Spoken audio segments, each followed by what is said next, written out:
السلام علیکم دوستوں، میں آپ کو مولانا کا ایک ایسا بیان سنانے والا ہوں جس سے فلسطین کے مسلمانوں کا آپ کو فیوچر نظر آئے گا۔ فلسطین اور ملک شام یعنی سیریا، آج کا سیریا اور افغانستان اور تمام عالم اسلام کے مسلمانوں کا فیوچر مولانا کے اس بیان میں آپ کو نظر آئے گا۔ تو دوستوں، میں آپ سے گزارش کرتا ہوں کہ آپ بہت ہی اچھے سے اور بہت ہی ذہن نشین ہو کر اس کو سننے کی کوشش کریں۔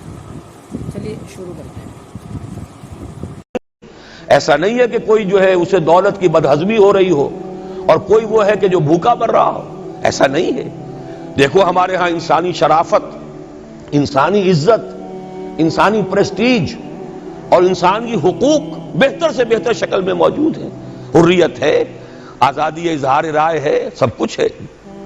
یہ کام اگر وہ امت کرے تو اس سے زیادہ خوش نصیب کوئی نہیں۔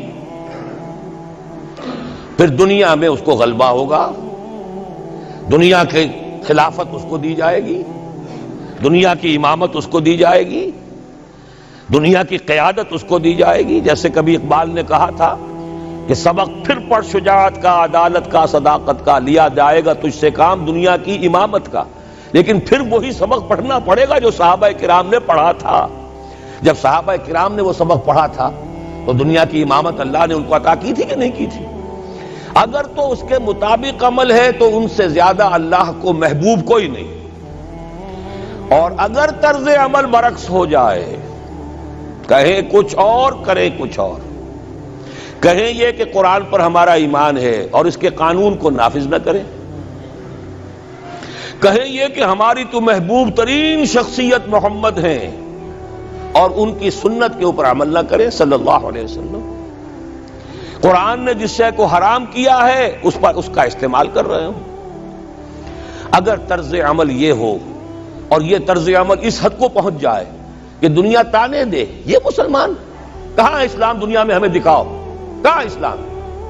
یہ مسلمان کیا اسلام پر کاربند ہیں؟ جارج برنارڈ شاہ نے کہا تھا کہ میں جب قرآن پڑھتا ہوں تو محسوس کرتا ہوں اس سے بہتر کتاب کوئی ممکن نہیں، لیکن جب مسلمانوں کو دیکھتا ہوں تو محسوس کرتا ہوں ان سے زیادہ ذلیل قوم دنیا میں کوئی نہیں۔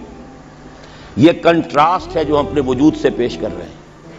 کیا اس کی وجہ سے لوگ اسلام کی طرف راغب ہوں گے یا اسلام سے متنفر ہوں گے؟ کیا ہمارا منہ ہوتا ہے ہم باہر جاتے ہیں؟ اسی لیے ہم تو تبلیغ، میں تو کم سے کم وہاں جا کر جو مسلمان کھوئی ہوئی بھیڑیں ہیں امت محمد صلی اللہ علیہ وسلم کی، انہی کو ریکلیم کرنے کی کوشش کرتا ہوں، جیسے کہ حضرت مسیح نے کہا تھا میں تو بنی اسرائیل کے گھرانے کی کھوئی ہوئی بھیڑوں کی تلاش میں آیا ہوں۔ میرا منہ نہیں ہے کہ میں وہاں کسی امریکن سے بات کروں، وہ یہ کہے گا تم اپنا گھر تو سنوارو، فزیشین ہیل تھائی سیلف۔ تم ایک چھوٹا سا ملک نہیں چلا سکتے، تم نے اس کا بیڑا غرق کر کے رکھ دیا ہے، تم نے اسے کورٹ آف وارڈ بنوا دیا ہے IMF کا۔ ہاں یہاں تو گھڑی گھڑی جو ہے قرقمین آتے ہیں IMF کے اور ورلڈ بینک کے قرقی کرنے کے لیے، ہر روز ایک نئی قرقی ہو رہی ہے، ہر روز جو ہے آج پھر گاڑیوں کا کرایہ بڑھ رہا ہے، بجلی کا کرایہ قرقی ہو رہی ہے۔ عوام کے اندر جو بھی راہسا رہ گیا اسے بھی چوسنے کا اور کشید کرنے کے لیے ایک حکومت کو گرا دو، وہ تو بدنام کر دی گئی، دوسری حکومت لے آؤ اس کے ہاتھ میں کچھ کام کروا لو، وہ بدنام ہو جائیں گے تو ان کو بھی ہٹا دینا۔ ان کا کیا کھیل ہے؟ یہ کھیل کھیلتے رہیں گے اور اس میں یہ ہے کہ اپنی قرقیاں کرتے چلے جاؤ۔ یہ حال اب کیا میرا منہ ہے کہ میں جا کر وہاں بات کروں؟ تم اپنے گھر کو دیکھو، تم اپنے ملک کو دیکھو، ایک وہ ہے جنہیں تصویر بنا آتی ہے، ایک تم ہو کہ لیا اپنی بھی صورت کو بگاڑ۔ ایک ہی ساتھ تم آزاد ہوئے تھے، ہندو بھی تھے کہ نہیں تھے؟ انہوں نے اس ملک کو بنایا ہے، اپنی معیشت کو، اپنی اکانومی کو اپنی بنیادوں پر، اپنے پاؤں پر، اپنے پیروں پر کھڑا کیا ہے۔ آج جو ہے وہ ایک منی سپر پاور بن چکا ہے، اور وہ کہ ڈرتا تھا پاکستان دو طرف سے ہمیں جو ہے قابو میں کر لے گا۔ پہلے تقریباً 20 برس جو ہیں ہندوستان کے، بھارت کے کانپتے ہوئے گزرے ہیں پاکستان سے، اب 30 برس سے جو صورتحال ہے وہ آپ کو معلوم ہے۔ تو صورت یہ ہے کہ جب کوئی قوم جو امت مسلمہ ہو یہ طرز عمل اختیار کرتی ہے تو عذاب اس پر آتا ہے۔ بڑی کڑوی بات ہے، آج عذاب کفار پر نہیں آ رہا، وہ تو اللہ تعالیٰ ان سے آخرت میں نمٹ لے گا، اور آخرت تو ہے ہمیشہ کی، بڑا سو عذاب تو وہی کا ہے۔ وَلَعَذَابُ الْآخِرَةِ أَكْبَرُ لَوْ كَانُوا يَعْلَمُونَ۔